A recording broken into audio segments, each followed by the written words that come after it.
Good morning, boys and girls, and welcome to Adventures of the Broken Retired. I certainly appreciate you being here. The support that you've given me has been tremendous.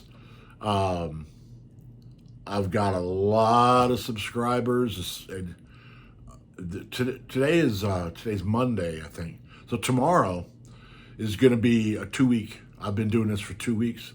The response that I've had has been unbelievable, and I can't say how much I appreciate it. It's crazy. Thank you so much. Thank you so much.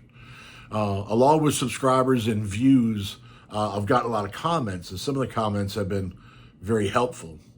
And you'll notice if you watch especially from the first couple of videos to this one, you'll notice a bunch of changes. But I think the biggest change is moving back from the camera, or I should say the most welcome change is by moving back from the camera just a little bit. I still have a tendency to lean forward and get too close, but I'm trying to fix that, get control of that.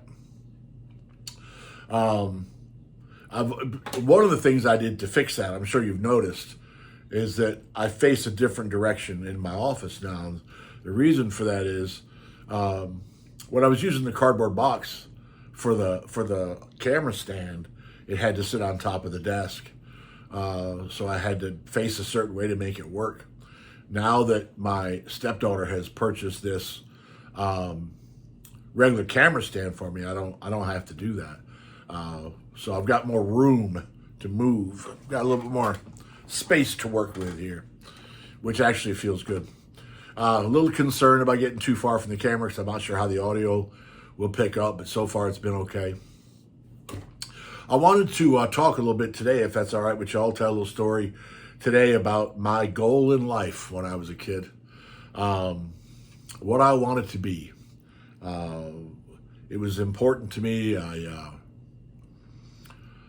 It was my thought of my having the brightest future I could. I've had motorcycles my whole life. I had a 1966 Honda 305 when I was 305 Scrambler, a CL. I wasn't old enough to drive yet, so I guess I was about 13, 14 years old. The nearest motorcycle shop was about 30 miles away. So I either learned how to fix it myself or didn't get fixed. And we didn't have a truck to move it with. Whatever was wrong with it, I better had to fix myself. So it was always very, very difficult. All of us, there was 13 of us used to ride dirt bikes together. 13 kids used to ride dirt bikes together. And all of us always had trouble getting them running. But we managed to make it through, you know. But anyhow, the old 305 quite often would take a long time to get it running, to get it to have spark, to fire. So I was constantly pulling the plugs in and out, cleaning them. And of course, I didn't have new plugs to put in it, so I'd clean them and dry them out, stick them back in there, and hope for the best. And one day, lo and behold, it came across one of those spark plug holes got damaged. And now I was really in trouble. Now, I knew enough to stop what I was doing and not make it any worse. And spoke to my dad that night, and he said, well, they're probably going to have to take the engine all apart, and really can't afford that, and we can't do it ourselves. We're going to have to take it to the shop to get it fixed. Of course, we have no way to get it to the shop, and I want to ride it. I want it to go to the shop now. So what I did was I pulled the engine out of it. I'm telling you all this. There's a reason. So what I did was I pulled the engine out of it because the engine would fit in the back of the station wagon. Motorcycle wouldn't fit in the back of the station wagon, but the engine would fit in the back of the station wagon. So I pulled the engine out, we put it in the back of the old Plymouth wagon, and we carried it off 30 miles away to the shop. And we opened up the back of the station wagon, and I grabbed the motor out, and I carried it in, and I put it on the counter in the service department. And from the back of the shop, out walked this guy. Now, the guy was kind of dark, kind of tall, hadn't shaved in a few days. had a cigarette hanging out of his mouth and, one eye closed because the smoke was going in it. But on his shirt, now I have no idea what his name was, but on his shirt, it had the magic words. And it was like light shone from above. On his shirt, it said, service manager. And from that moment forward, my goal in life was to be a service manager. Got accepted into community college, didn't go. Why? Because the name of the class was not how to be a service manager. Foolish decision on my part, but it's what I wanted to be. That picture in one of the other videos that I have, where it shows me sitting at Jody's house wearing that shirt that said service manager, that was a big goal for me. I was very, very proud to wear that shirt. That was my goal in life. Well, over the years,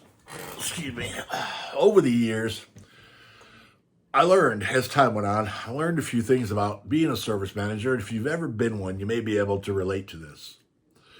First of all, as a service manager, you are responsible for everything that ever happens that's bad.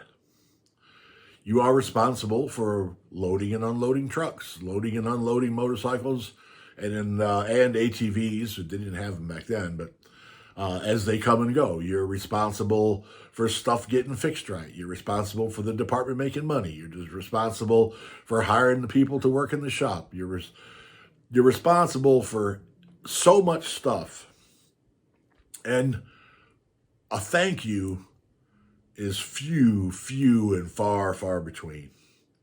It's a whole bunch. And then you got to hire mechanics.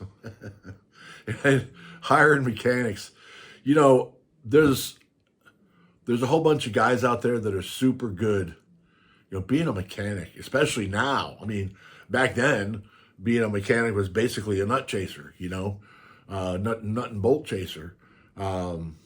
Everything was mechanical. Now everything is electronic, computer controlled. You don't need to be a mechanic as much as you need to be an electrical technician, an electronics technician. But either way,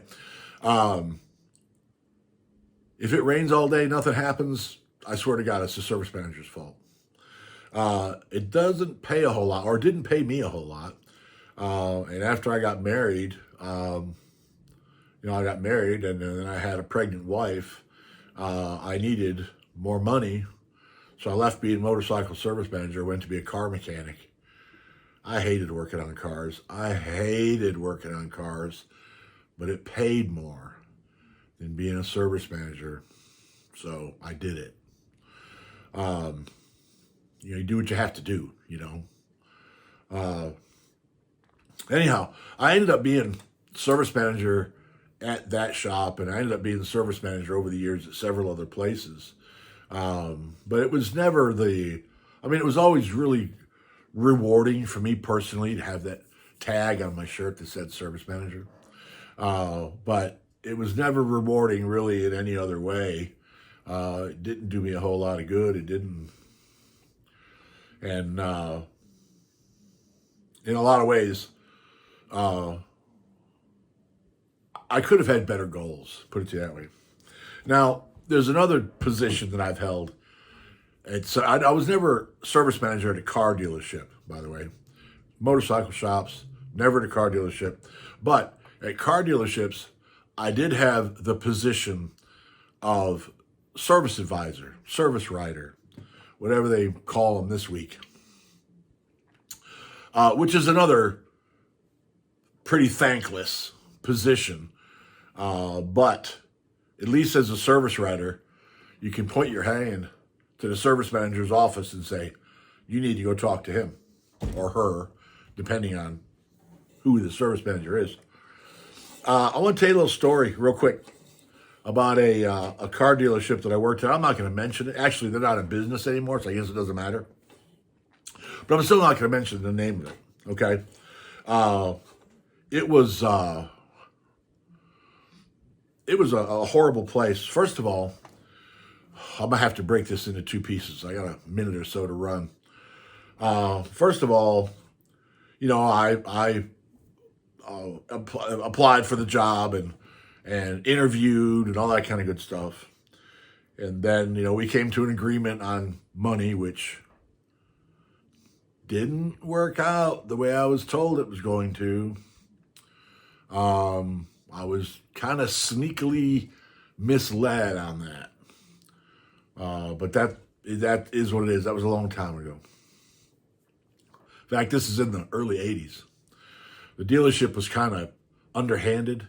They didn't care what their salesman said. As long as they made the sale, they didn't care.